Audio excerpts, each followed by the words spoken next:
finishing your garden project is kinda like running a marathon actually, because in the beginning, people are, shouting, come on, let's go, come on, you got this, when you run in marathon. And then in the end, people are like cheering, yes, go, let's go, you did it. But in between those two, in the middle, it's just you just gotta run. So that's like a gray zone. And it's kind of the same with projects, because in the beginning, you're just very happy, you just wanna, start this, maybe you bought something, but then you start building and, motivation, it decreases. You're in between, like imagining how it will look, and then it's like done. That's where it, feels really nice. Now, this type of, motivation rot, you could say, has happened to me so many times. So many times. So, the first thing, and most important thing, start small. Like, that's the absolute, that's the biggest thing, is to start small. It's kind of crazy how much progress you can make by just starting really, really small. Like, also in, like, every way in life. If you go to the gym, if you're there for 5 minutes, if you're only there for 5 minutes, literally, for like a month, you will make so much more progress than if you go there like maybe once, twice, 3 times in a month. But if you don't do it regularly. Because there's a book actually called Atomic Habits that is so good. It explains this so well. Because you can really make so much progress from starting small. So in my case, with the pond, what I have done and what I'm gonna continue on doing is to just maybe take the shovel, do 1 scoop. Do just 1 scoop a day, and you will make a lot of progress. I know your ego might say, no, I can do 100 scoops. But what is important is to just start and continue every day. The same with reading books, for example. I've been reading a single page a day. Just 1. And that might seem crazy, but it's not about the amount of pages that you read. It's about that I've done it for 2 months already, and I'm gonna do it for like the rest of my life. I wanna read every day. Because the amount of books I'm going to read in my life will be so much more if I do it every single day. Doesn't matter how many pages. But of course, when you have the habit, you will probably read more, because it starts getting very fun actually. I'm reading a book called The Omnivore's Dilemma. It's very interesting. It talks about industrial agriculture and how everything is made out of corn, basically.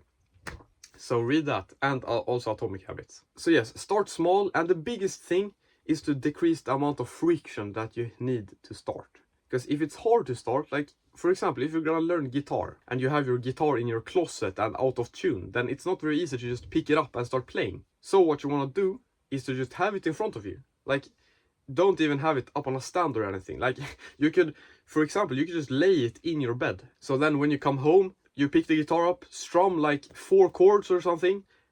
Do that every day and you will become so much better at playing guitar. I play piano every day, because it's a habit. I just want to continue. It may be very boring to just play like 1 piece that I already know, because I'm doing that most of the time, but the fact that you keep doing it is what's important. So to make it, low friction, you have to make it very obvious. You can see what you're gonna do, and also know exactly what you're going to do. Because if you just say like, I'm going to dig the pond, then you don't really know. Are you gonna dig, are you gonna do 1 wheelbarrow, or are you gonna do the whole pond in like a single day? Because the thing is, the pros, of course, they build a pond in 2 days maybe. Like Serpa Design, if you have seen him. I'm taking inspiration from him, actually. But he can build it, in a few days. But that's because he has done it many times. He knows what he's doing. And he also is recording, so, he's used to just doing it. But if you're not a pro, if you haven't done it before, then it will be harder, of course. For me, it's probably gonna take a lot more time to dig this pond. But the next pond that I'm digging is probably gonna go so much faster, because I already know how to do it. So yeah, make it low friction and be very regular. If you can do it every day, then that is perfect. Just a little bit every day will get you so much further than trying to do everything like once a week. And that can be for everything in the garden. Another example, we got so much parsley last year. And it was so much that I couldn't harvest it all in one sitting, But, it took a lot of time. And the thing is, I didn't even harvest all of it, because it was so much. I harvested maybe 1/5 of everything. But at least that was better than no harvest. So, the next thing that I have been stuck on a few times, or a lot of times, is I've been stuck at the planning stage. I just started planning and just try to, figure out how I'm gonna do things.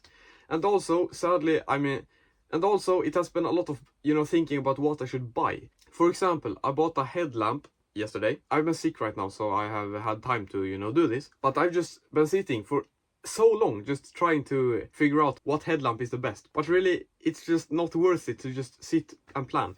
And also because, you know, it was less than $50. So I mean, if I just spent the time just recording videos instead, that would be so much more valuable for me. Because you can't just be stuck at planning. Because, you know, saving those few bucks is not worth it just to get the absolute best. It's better to do something that actually builds you, you know.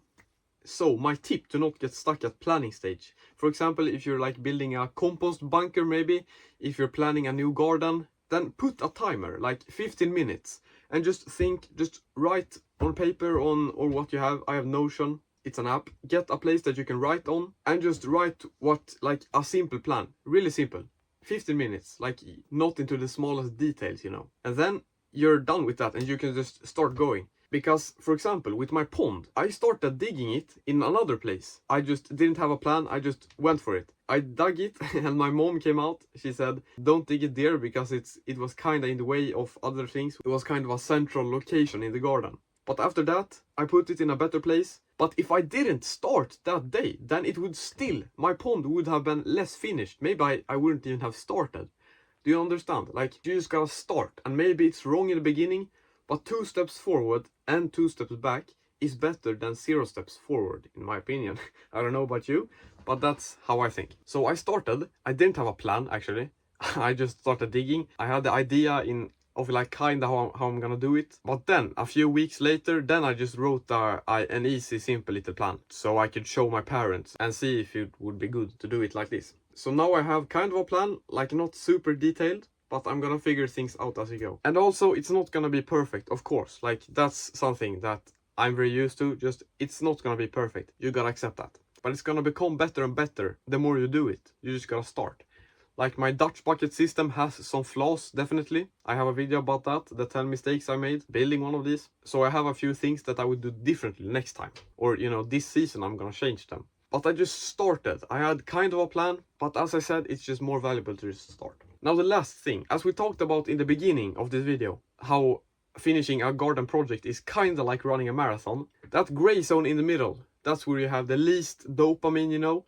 Because when you finish, then you get a dopamine hit, you know, and you're really happy with what you've done. But in the gray zone, you know, you just gotta keep going. Like, do it when you don't feel like it. That's a big thing, just committing to it. Now, it's hard. I have skipped reading in my book, for example, when it was too much friction, even 1 page, like that's crazy. But as I said, you can never be perfect, so just keep going, even when it's mentally hard to do it. But when you're in this gray zone, what you can do is you can visualize how it feels to, you know, get it done. Because, you know, you have a long, like, trailer of projects you bring with you everywhere you go, like metaphorically.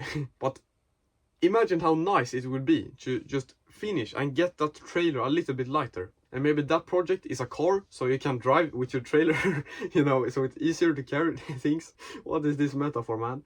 But yeah, do you understand what I'm meaning? Like, you have so much things in your backpack, and maybe they're not there all the time, but you see the project that's unfinished, and you know, it's annoying. Like, you just wanna do it. And when you actually finish it, then that feeling of, you know, like, you feel like you've accomplished something. Just think about that feeling and how nice it is.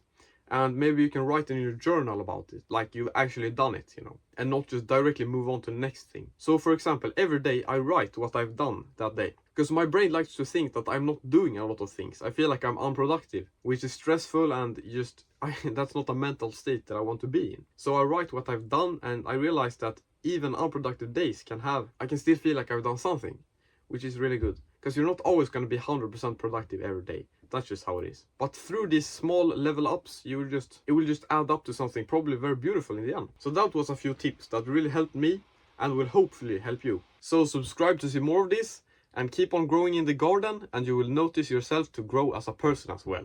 Goodbye.